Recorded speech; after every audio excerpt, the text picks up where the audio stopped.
State थी तो एक एमएलएस की, लेजिस्लेचर्स की बहुत पावर थी। आप मान के चलिए मैं रामकोट का रहने वाला हूँ, रामकोट में एक चौकी ऑफिसर आता है जी। अब या तो विधायक उसके पास चला जाए, साहब हम आपके विधायक हैं, साहब हम आपके विधायक हैं। चौकी अफसर ऐसे तनकर बैठेगा, नहीं साहब हम आपको मान लिया, हम लोग डरने वाले नहीं। उस समय तो विधायक नहीं थे, आज तो विधायक हैं जी। मतलब बात तो है कि पॉलिटिशियंस की चुने हुए नुमाइंदों की नहीं सुनी जाती, नहीं सुनी जाती। सीजी उमर अब्दुल्ला साहब की सरकार को कैसे देखते हैं हम? 3 महीने तो हो गए हैं पूरे। दिख रहा है सामने आपको? नहीं, आप ऐसे सामने दिख रहा है, कोई विशेष तो दिख नहीं रहा कुछ भी। अब मगर मुझे लग रहा है नवंबर 2024 के उमर अब्दुल्ला और जनवरी 2025 के उमर अब्दुल्ला में फर्क हुआ है बहुत। स्टेटमेंट्स जो आ रही हैं, क्या लगता है आपको? आपकी नजरों में ऐसा लगता है? आप बताइए। वैसे ही सुनने में स्टेटमेंट जैसे प्रधानमंत्री जी की बहुत तारीफ की गई कश्मीर में, करनी पड़ेगी ना साहब, करनी पड़ेगी ना। नाम पे ही वोट है सारा। नहीं होता है। मोदी जी तो भारतीय जनता पार्टी के, उनके नाम से तो है। हम लोगों की भी मेहनत है साहब। अगर हमने ये बताना हो कि सतीश शर्मा जी बीजेपी में कब से हैं, तो शायद ये जन्म से ही बीजेपी में हैं। इतने पुराने नेता जम्मू में बीजेपी के बहुत कम होंगे अब। बहुत सारे लोग तो बाद में बीजेपी ज्वाइन किए, मगर फिलहाल एमएलए बिलावर हैं। अगर हम ये भी कहें कि देर आए दुरुस्त आए, तो बहुत सही होगा कि बहुत समय पहले इनको टिकट मिल जाती और विधायक बन जाते, तो भी आज तक वही रुतबा होता। मगर आज भी रुतबा वही है, और शायद बहुत कम लोग जम्मू कश्मीर में जानते हैं कि मुझे लगता है कि आज जितने भी दिग्गज नेता बीजेपी के केंद्रीय सरकार में हैं या केंद्र में बैठे हुए हैं, शायद उनमें से बहुत ज्यादा ऐसे होंगे जिनसे सतीश शर्मा जी की नजदीकियां बहुत होंगी। जम्मू कश्मीर सरकार कैसे चल रही है, जम्मू कश्मीर यूटी के हालात कैसे हैं और सियासी हालात कैसे हैं, सब पे बात करेंगे आज खुलकर इनसे। भाई साहब नमस्कार। नमस्कार। बड़ी देर बाद आज आपसे इंटरव्यू हो रहा है। मुझे लगता है कम से कम 10-15 साल बाद। एग्जैक्टली। और जब मैंने अपने जर्नलिज्म करियर की शुरुआत की थी, तो आप युवा मोर्चा के जम्मू कश्मीर के प्रधान थे, तो वहीं से बात शुरुआत करते हैं। बीजेपी में कितना बदलाव हुआ है तब से लेकर अब तक? दीपक जी, पहले तो मैं सबसे पहले आपका धन्यवादी हूँ और आपके इस चैनल का, पूरा न्यूज रूम 24 जी, कि आपने मुझे यहाँ पे आमंत्रित किया और अपने व्यूअर्स के साथ मिलने का एक अवसर दिया जी। बाकी आपके दरबार में हाजिर हैं, आपकी अदालत में हाजिर हैं, जो प्रश्न करेंगे उसका बेबाकी से उत्तर देंगे। और अपनी किताब तो खुली किताब है जी, और बेबाकी से बोलना अपनी आदत है। आपको तो पहले पढ़ने से शुरू करेंगे। आपने व्यूअर्स की बात की, तो बिलावर के ना बहुत सारे लोग हमें फॉलो करते हैं, देखते हैं, और हर बार नीचे कमेंट आता था कि सतीश जी का इंटरव्यू करिए। तो बाई चांस ही आज आपसे बात हो रही है। बीजेपी में बदलाव की बात मैं कर रहा था शुरू से। आपकी बात जी बीच में होगी। मैं एक तो आपके माध्यम से जी, क्योंकि बिलावर मेरी कर्म भूमि है, तो मैं अपनी कर्म भूमि के सभी लोगों के श्री चरणों में अपना नमन करते हुए उनसे मैं आशीर्वाद भी लेता हूं आपके माध्यम से, और मैं अपना आशीर्वाद मेरे पे बनाए रखें। अच्छा, चलिए यहां से शुरुआत करते हैं, लास्ट पन्ने से। फिर देर आए दुरुस्त आए, आखिर विधायक बन गए आप। बहुत देर से ये होता था कि जब भी चुनाव आते थे असेंबली के और सूची बनती थी बीजेपी की, तो एक उम्मीद होती थी कि सतीश शर्मा जी को टिकट मिल रही है या नहीं मिल रही। बीच में बहुत बार जद्दोजहद भी हुई, बीच में बहुत बार, कई बार आप रूठे भी होंगे शायद पार्टी से कि मेरा हक जो है मुझे नहीं मिल रहा। फाइनली इस बार पार्टी ने आपके नाम पे मोहर लगाई, टिकट मिली, आप जीत गए, बिलावर से विधायक बन गए, मगर बने जम्मू कश्मीर यूटी के। तो लगता है देर आए दुरुस्त आए हैं, ये वाकई लगता है कि देर कर दी पार्टी ने? देखिए, पार्टी ने अगर विश्वास किया तो मैंने पार्टी के विश्वास को निराश नहीं किया। मैं थोड़ा आशावादी व्यक्ति हूं। निराशा बड़ी बार मिली और या दी भी, लेकिन मैं आशाओं के ऊपर आधारित रहा जी। यहां तक टिकट की बात आ रही है, तो मुझे जब ये काम सौंपा गया तो मैंने एक मन के अंदर प्रण लिया और मेरे स्वर्गीय माता पिता जी को मैंने याद किया, उनके श्री चरणों में मैंने हाजिरी लगाई कि मुझे ऊपर से आशीर्वाद दिए। मैं चाहता था कि मेरे सामने वो होते, मुझे उनका आशीर्वाद मिलता, लेकिन ऐसा संभव नहीं हो पाया। विधि की वेदना है। और आशावादी की यहां पे बात आती है, तो कठुआ जिला के अंदर 6 विधानसभा चुनाव क्षेत्र है जी। आप उसका इतिहास निकाल कर देख लेना इस बार का। मैं उसमें प्रथम स्थान पे आया हूं। सबसे ज्यादा मतों के साथ जीतने वाली बिलावर की विधानसभा थी। मैंने पार्टी को निराश नहीं किया, आशावादियों के उसमें बंधन में बांधा, और परसेंटेज के हिसाब से भी मैं जम्मू में लगभग लगभग टॉप पे हूं। मैं अपनी जनता के श्री चरणों में हर समय नस्तक में रहता हूं, और मैं 24/7 उपलब्ध रहता हूं अपने क्षेत्र में। आपने भी मुझे काफी बार कहा कि आप आइएगा कभी जम्मू में इंटरव्यू करेंगे, लेकिन समय नहीं मिल पाता। तो हम लोग 24/7 24 घंटे ऑफिस में होंगे अपने, या क्षेत्र के जनता के बीच में होंगे। तो रात को मैं यहाँ पे आ पाया, और आज आपसे कैसा लग रहा है रात को फिर वापस विधायक बन के? कैसा लग रहा है? ठीक है, विधायक भी अच्छा है, और जब विधायक ना थे तब भी हमें तो वैसे लग रहा है। हम तो क्योंकि तब भी 24/7 थे, आज भी 24/7 है। अगर उसमें कुछ और जुड़ता हो, कोई 48/14 जुड़ता हो, तो वो भी जोड़ कुछ लीजिए। जिम्मेवारियां बढ़ जाती हैं, जरूर बढ़ती है, लेकिन आदमी को उन सब को सम्मिलित करते हुए, समाहित करते हुए आदमी अगर आगे बढ़े। हम तो रात के 12-1 बजे तक ऑफिस में बैठे रहते हैं, सुबह 6 बजे चालू हो जाता है काम, लोग आ जाते हैं फोन करके, या ठंड भी होती है उसके। जो आदमी 6 बजे के करीब आएगा सुबह, नेचुरली उसको कोई बड़ी आवश्यकता होगी, जरूरत होगी, तभी वो सुनने के लिए, सुनाने के लिए आएगा। स्टेट थी तो एक एमएलए की, लेजिस्लेचर्स की बहुत पावर थी। यूटी में वो चीजें की दिक्कतें तो आती होंगी। हाँ, है थोड़ी वो दिक्कत है, वो दिक्कत है थोड़ी सी। कुछ अधिकारी अपने आप में थोड़ा सा मान के चलो तो थोड़ा है उनका, लेकिन ऊपर वाले ने चाहा तो बहुत जल्दी ये सब जो नाटक है ये भी समाप्त होगा। ये तभी समाप्त होगा जब स्टेटहुड वापस आएगा। आप बहुत पुराने बीजेपी नेता हैं, शुरू से आपने वो स्टेट देखी है, ऑपोजिशन में रहे हैं और सरकारों के खिलाफ प्रदर्शन किए हैं, सड़कों पर लेटे हैं, लाठीचार्ज हुआ है, जेलों में गए हैं, उस तरह की वो चीजें देखी हैं, मगर पावर्स देखी हैं। आज वो वाली पावर नहीं है। लगता है कि स्टेटहुड वापस आनी चाहिए, सही समय आ गया। नहीं, वो चलो वो देखिए, वो ऑन द फ्लोर देश के प्रधानमंत्री जी और देश के गृह मंत्री जी ने अपने वो कहा है जी। तो समय आने पे जो अनुकूल समय होगा उसके उपरांत तो वो सब हमको उपलब्ध रहेगा। समय को देखिए, समय की धार को देखिए, वो सब होगा। यहाँ तक आपने कहा कि लाठियां खाई हैं, मारे खाई हैं, आंदोलन किए हैं, तो ये उन अधिकारियों से भी कहना चाहूंगा, और खासकर पुलिस के अधिकारियों से, कि भैया हम लोग डरने वाले नहीं है। उस समय तो विधायक नहीं थे, आज तो विधायक हैं। हमें अपने क्षेत्र में काम चाहिए, और ये जो आप लोग वैमनस्य की राजनीति कर रहे हैं पुलिस के अधिकारी, मैं उनसे निवेदन कर रहा हूं, ऐसा मत करिए। चौकी officer, SHO, DSP, SSP, DIG, IG, इन सबसे मैं निवेदन कर रहा हूं कि जो आपने एक बड़ा वो बनाया ना अपने आप का, जो वो मत बनाइए, गैप मत बनाइए। जब गैप बढ़ेगा तो इसके जो मतलब अंजाम होगा, वो परिणाम बड़ा गंभीर। कारण क्या है ऐसा होने का? पहले तो ऐसा नहीं होता। देखिए, ऐसा काम देखिए, हम इन विषयों पे कह रहे हैं सरकार से कि भैया अब समाज मेरा बचना चाहिए। मेरे समाज के अंदर जो कोई विकृतियां आ रही हैं वो समाप्त होनी चाहिए। आवश्यकता पड़ती है कहीं पे पुलिस का सहारा लेने की, पुलिस अपना सहारा नहीं देगी, वो एंट में है। नहीं, वो एट में होने का कारण क्या है? मुझे लगता है 2 कारण है। या तो ये हो सकता है कि जम्मू कश्मीर अब यूटी है और एगमुट कैडर है। दिल्ली के, पौंडीचेरी के ऑफिसर्स जो है डेपुटेशन पे आते हैं, उनको ज्यादा जम्मू कश्मीर की नॉलेज नहीं है, सियासत का पता नहीं है, वो अपने एटीट्यूड में रहते हैं। एक ये कारण है।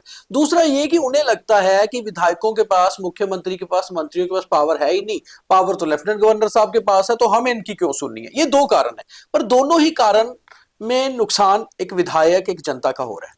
देखिए, मैं ये आपको क्या लगता है? अगर मैं उसी पे आ रहा हूं। हाँ।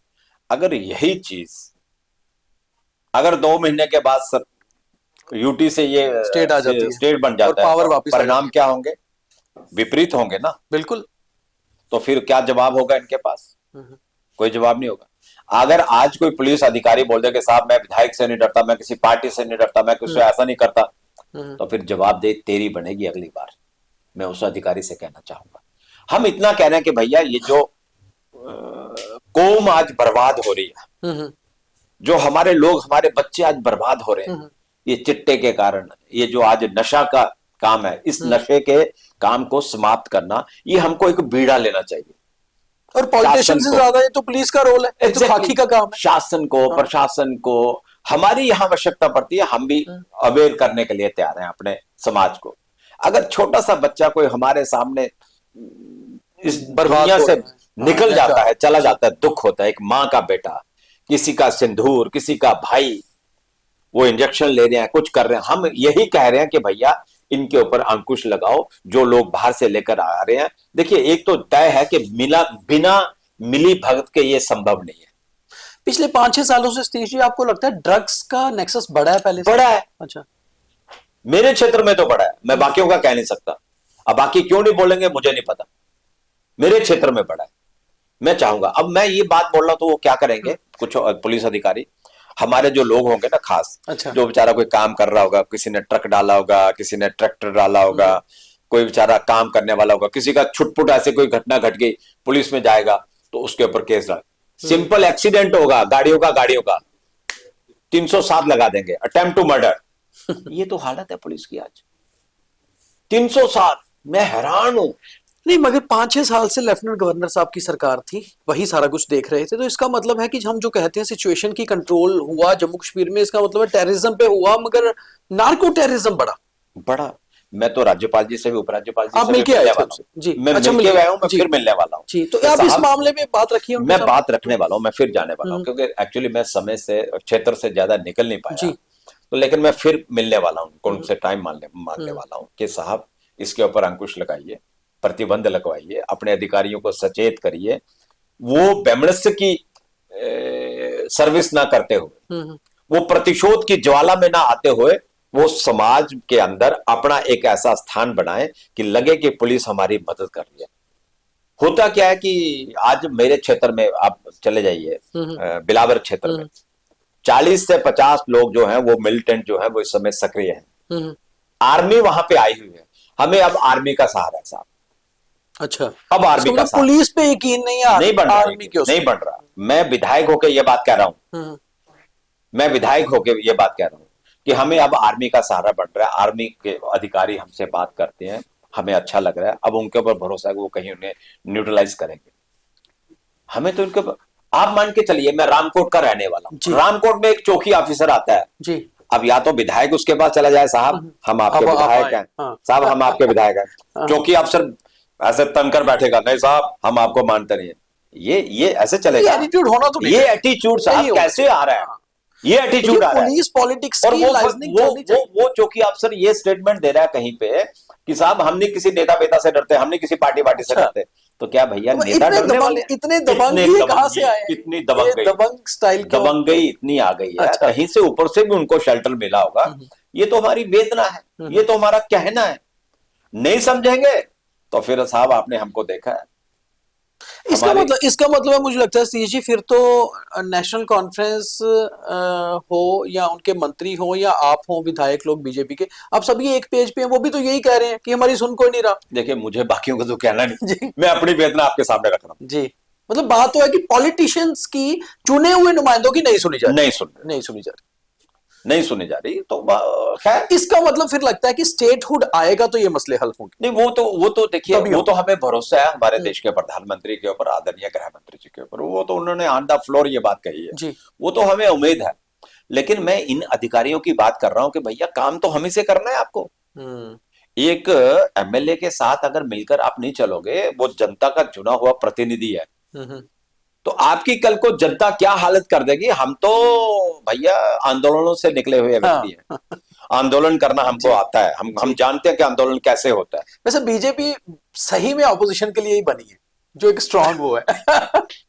आप उसको कोई भी रंग दे तो ऑपोजिशन में ही है, आप उसको कोई भी रंग दे, अभी तो ऑपोजिशन में। अच्छा, एक और चीज है, अब तो 2-3 किस्म की ऑपोजिशन है। एक तो आपने सरकार की ऑपोजिशन करनी है, अब आप कह रहे हैं पुलिस के साथ भी ऑपोजिशन करनी पड़ रही है। तीसरा लेफ्टिनेंट गवर्नर साहब से भी बातचीत करनी है तो एक तरह से ऑपोजिशन ही निकल रही है। नहीं, उनसे 3 दिन हो करेंगे, गए। बात करो, निवेदन तो आज आके उन्हीं को आप करना मिलके साहब। भी आए थे एक बार एलजी साहब मैं से? मिलके आया था। कैसे वो कैसे नहीं, लेते हैं विधायकों की एलजी साहब बातों को? एलजी साहब तो बढ़िया आदमी है, उसमें कोई दो राय नहीं, लेकिन नीचे पीछे वो चंगू पंगू जो रहते हैं वो तो करते हैं ऐसी बात, वो करेंगे तो उसमें उनका क्या, बेचारों का कसूर, हम लोग मान मतलब के वो चलें। मुझे लगता है जो लेकिन एलजी साहब एक बढ़िया आदमी है। 5-6 साल वैसे सतीश जी जो यहाँ सरकार नहीं रही ना, पॉपुलर गवर्नमेंट, मुझे लगता है ब्यूरोक्रेटिक एटीट्यूड बढ़ गया शायद। बड़ा है।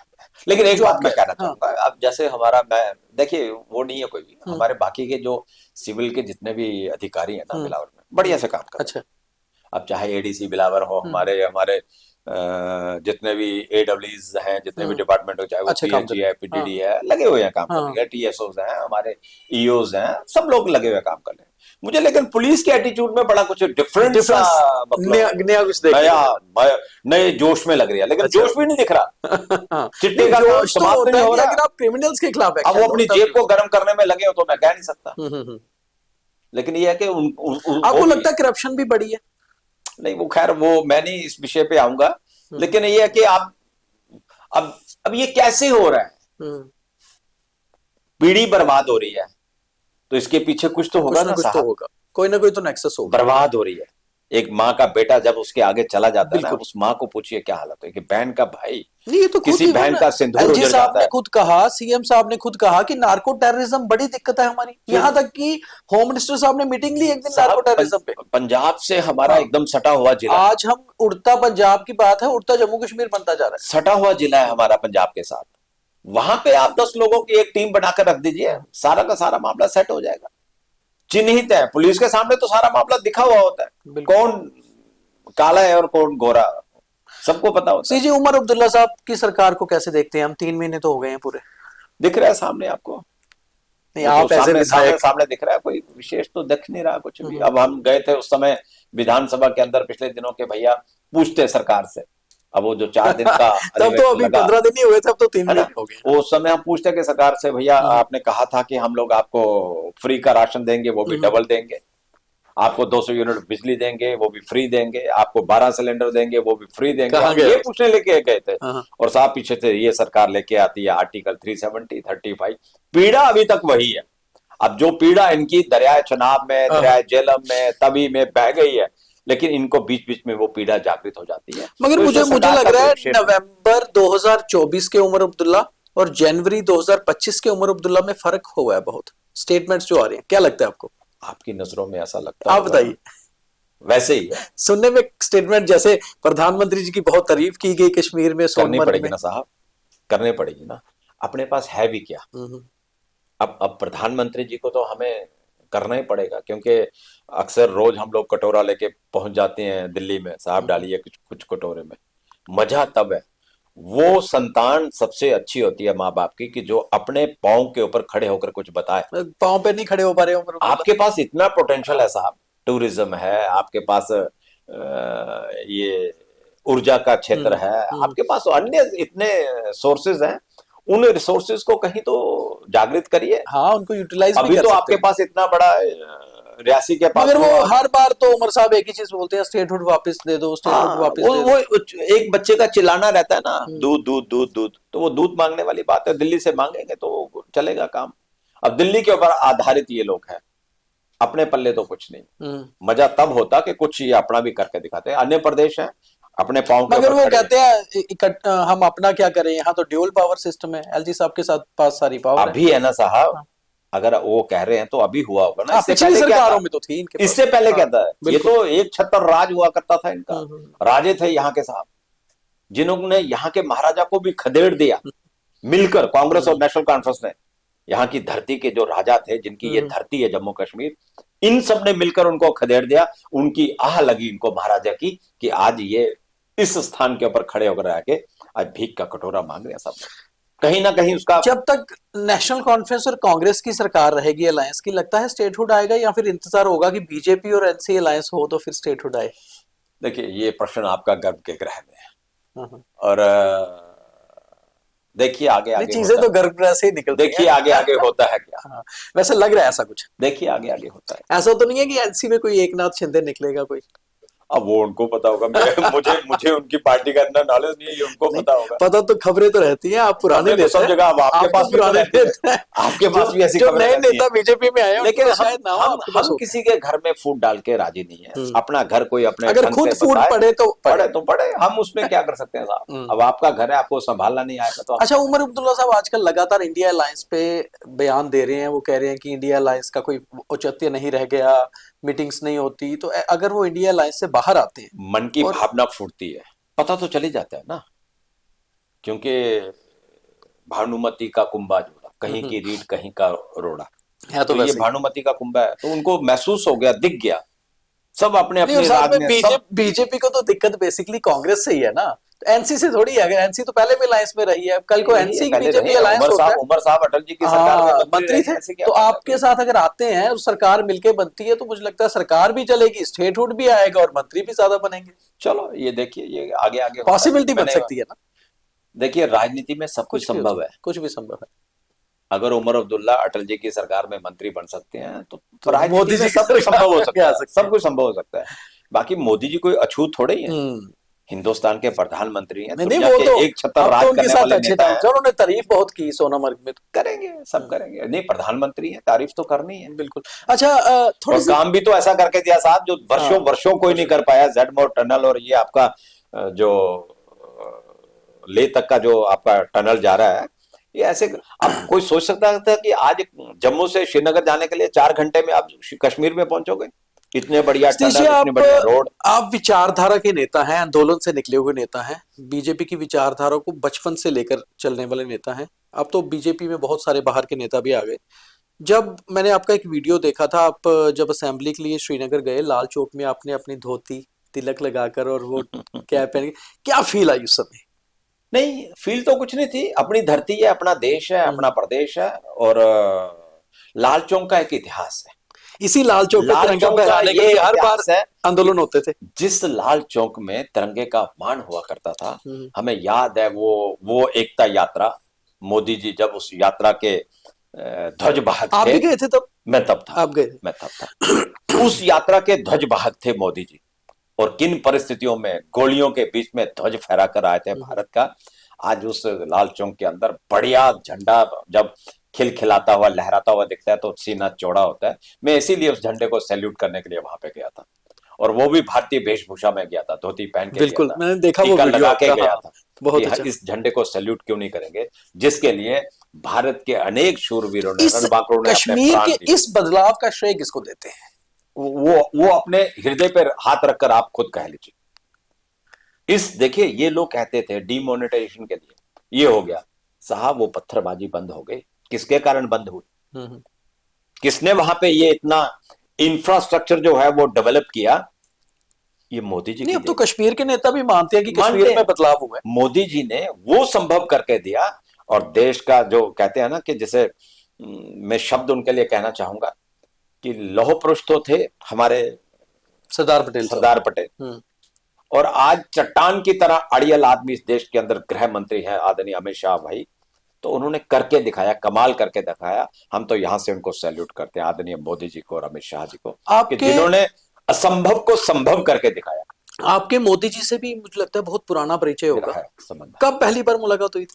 94 में। अच्छा, तब यहाँ पे प्रभारी हुआ प्रभारी करते थे। और अखनूर के अंदर हमारी, सुनिए, अखनूर के अंदर हमारी कार्यकारिणी की बैठक थी। अच्छा। तो उस समय मोदी जी यहाँ पे आए थे। पहली बार मोदी जी ने हमसे कहा था, आदरणीय हमारे स्वर्गीय उस समय बड़े नेता थे चमनलाल जी, प्रोफेसर चमनलाल गुप्ता।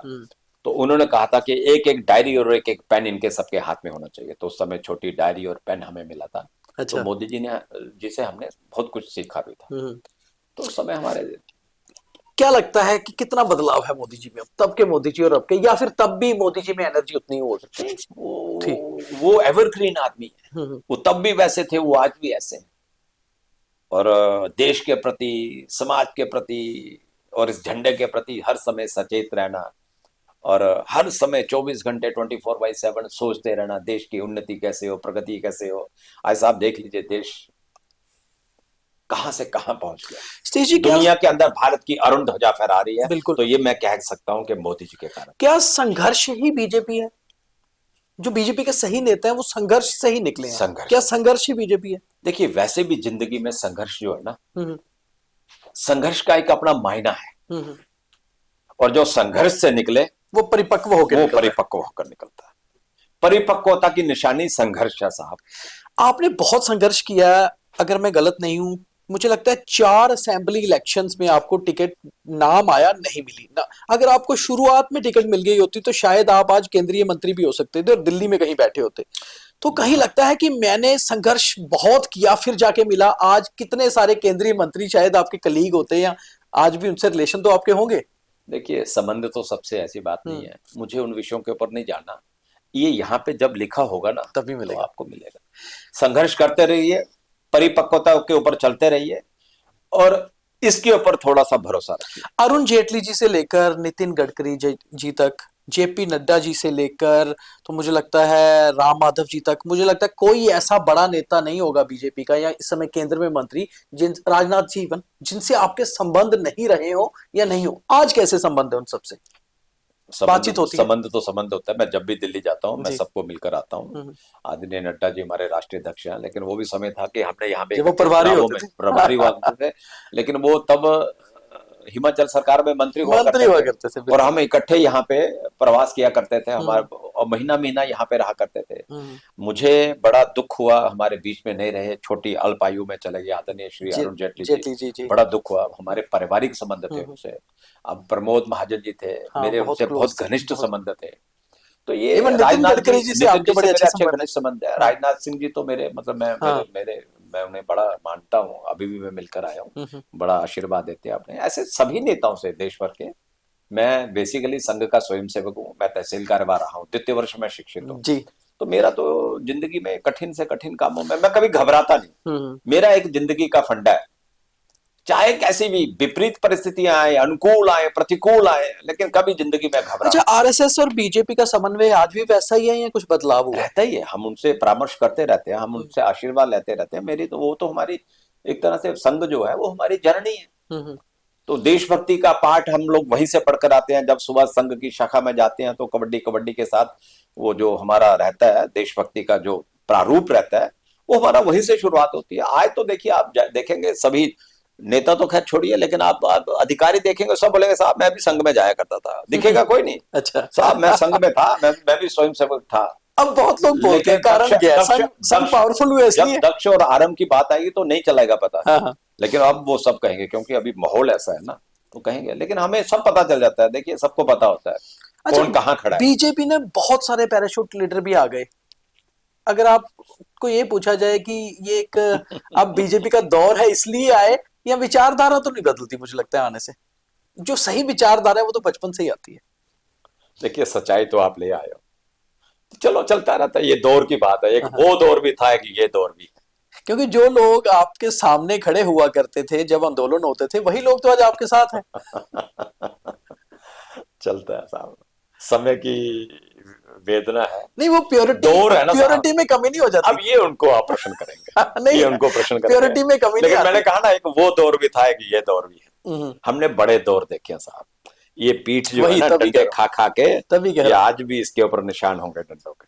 बड़ी मारे खाई, चलता रहता है। अच्छा, आज जो बीजेपी है जिस तरह से, मतलब जम्मू कश्मीर की बीजेपी, आज की बीजेपी और उस समय की बीजेपी, जब आप युवा मोर्चा से फिर पेरेंट बॉडी में आए थे 2005 में, कितना अंतर आया? बीजेपी में कितना बदलाव आया समय के साथ साथ? होता है। तब भी हम लोग, अटल जी की सरकार रही है, 22 लोगों की सरकार अटल जी ने चलाई है। बिल्कुल। लेकिन ये पहला विषय आया, वो भी हमने दौर देखा कि हम लोग मिली जुली सरकार भी चला सकते हैं। आज भी एनडीए है, हमारे पास पूर्ण सत्ता भी थी। हमने तभी एनडीए को साथ, हमने छोड़ा नहीं किसी का साथ। बिल्कुल। किसी ने हमारा साथ छोड़ा होगा, लेकिन हमने किसी का साथ नहीं छोड़ा। तो हम लोग जिसे कहते हैं वो जो मोदी जी का वर्जन है ना जी, कि सबका साथ सबका विकास, सबका विश्वास, सबका मतलब सबको साथ लेकर चलना, समाज के हर वर्ग, पहलू, धर्म, हर विषय को साथ लेकर चलना, तभी देश आगे बढ़ेगा। ये साहब मोदी जी की टीम है, ये मोदी का भारत है। और आज भारत दुनिया के अंदर एक नए मैं कह सकता हूं कि नए आयाम स्थापित कर रहा है। मोदी जी का जो जादू जनता में है वो कायम है अभी? पूरा कायम है, पूरा कायम। उसमें तो कोई दो राय वाली बात ही नहीं है साहब। आपने अभी चुनावों में देख लिया, सब कुछ देख लिया। वो उनके नाम पे ही वोट है सारा। नहीं होता है। हाँ। मोदी जी तो भारतीय जनता पार्टी के, उनके नाम से तो जी। है। हम लोगों की भी मेहनत है साहब, हाँ, ये मत कहिए। वही मैं कह रहा हूँ। लेकिन मोदी जी का चेहरा तो है। मोदी कौन है? भारतीय जनता पार्टी। और भारतीय जनता पार्टी कौन है? मोदी। तो ये तो होता ही है ना। मोदी भी तो हमारे ही है ना। अब किसी एक समय था, अटल जी को लोग कहा करते थे कांग्रेसी, अटल जी आप आदमी तो बहुत बढ़िया हो लेकिन हो गलत पार्टी में, बोलते थे ना। बिल्कुल। तो वही शब्द कुछ लोग बोलते हैं। मोदी का चेहरा क्यों नहीं होगा? मोदी जी ने, अब वो लोग भूल गए होंगे कि मोदी जी ने कई कई रातें बिना खाए हुए बिताई होंगी। आज ठीक है, देश के प्रधानमंत्री हैं, होना चाहिए। आज मोदी जैसा व्यक्ति इस दुनिया में साहब ढूंढने से नहीं मिलेगा। आज जिस व्यक्ति को दुनिया सैल्यूट कर रही है, देशों के प्रधानमंत्री पांव छू रहे हैं, तो ये भारत का स्वाभिमान बढ़ रहा है, भारत की इज्जत, भारत का गौरव जो है ना, वो बढ़ रहा है साहब। तो ये बहुत बड़ी बात होती है। मगर जम्मू कश्मीर, आपको लगता है कि जम्मू कश्मीर में प्रधानमंत्री नरेंद्र मोदी जो करना चाहते थे, जो नया जम्मू कश्मीर बनाना चाहते थे, वो बन पाया है या बन पाएगा जल्दी? बनेगा साहब, निश्चिंत रहिए। उसके लिए तो मोदी जी का विजन जो है पूर्ण ना, बीजेपी सरकार आनी जरूरी है। बहुत ब्रॉड विजन है मोदी। उसके लिए तो पूर्ण बीजेपी सरकार आनी मोदी जरूरी जी हैं तो ये मगर वो आ नहीं साहब, मोदी है तो ये मुमकिन मोदी है तो मुमकिन है। अच्छा, ये एम्स आपका बन पाता क्या? जी, मगर वो इतनी बड़ी चुनावों में मुमकिन नहीं हो पाया ना। आप ठीक लोगों है, ने तो बोला हम डोगरा ठीक है, कुछ लोगों की गलती के कारण हो गया, कुछ लोग हो जाता है चुनावों में ऐसा। ये एम्स, ये आईआईटी, ये आईएम, ये जू, ये 6 लेन साहब, ये कितना कुछ इंफ्रास्ट्रक्चर। उम्मीद थी कि सरकार बनेगी इस बार, मेडिकल कॉलेज उम्मीद थी कि बीजेपी होती है, सबको उम्मीद होती है कि हम लोग कमी कहाँ रह गई? रह गई होगी। हम मानते हैं आदमी पुलिंदा है ना गलतियों का, कभी कर बैठता है आदमी। कुछ गलत टिकट्स तो नहीं दे दी गई कहीं? चलो खैर, ये सब कुछ होता रहता है, लेकिन फिर भी हम लोग आगे बढ़े हैं, बहुत आगे बढ़े हैं। हाँ, और आने वाले समय में 25 से 29 तक तो आए। 25 से साहब हम आने वाले समय में और आगे जाएंगे। हमको रिवर्स गियर नहीं लगेगा, हमें वो गियर हम मोदी जी के कारण संभव लगता है। इन्हीं 5 सालों में बीजेपी की सरकार बन जाएगी या 5 साल उमर अब्दुल्ला पूरा कर लेंगे या बदल जाएगा कुछ? देखते रहिए, नजदीक आ रहा है, समय नजदीक आ रहा है। अच्छा। देखते जाइए, 2025 में ही कुछ देखते जाइए, समय नजदीक आ रहा है, देखते जाइए। आप भी यहाँ होंगे, हम भी यहाँ होंगे, देखेंगे, सब देखेंगे। मतलब वही है, मोदी है तो मुमकिन है, संभव है। ये शब्द नहीं आपको कहना चाहिए जी। मोदी हमारे आइकॉन है। नरेंद्र मोदी देश के प्रधानमंत्री, तो देश के प्रधानमंत्री हैं, बिल्कुल। अगर एक नरेंद्र उस समय दुनिया के अंदर भारत की अरुण ध्वजा फहरा सकते हैं, विवेकानंद जी, तो आज वर्तमान के नरेंद्र मोदी दुनिया के अंदर भारत का डंका बजा रहे हैं। तो साहब अपने आप में छोटी मोटी बात नहीं होती, बहुत बड़ी बात होती है। चलिए सतीश जी, बहुत अच्छा लगा आपसे इंटरव्यू करके, हमेशा मजा आता है। और आप जो है अंदर की गर्व की बातें पूरी नहीं बताते हैं एक सही नेता की तरह, मगर हिंट मिल जाती है कि क्या होने वाला है। तो कहीं ना कहीं गर्व के ग्रह में क्या है ये जल्द सामने आएगा। और नया जम्मू कश्मीर जो प्रधानमंत्री नरेंद्र मोदी का सपना है वो भी बनेगा। तो सतीश जी ने बहुत कुछ तो कहा, मगर कहा इशारों में, साफ वही है कि जो होना है वो अभी फ्यूचर है, मगर फ्यूचर ब्राइट है, ऐसा ये कह रहे हैं। तो देखते हैं क्या होता है। बहुत धन्यवाद। बहुत बहुत धन्यवाद।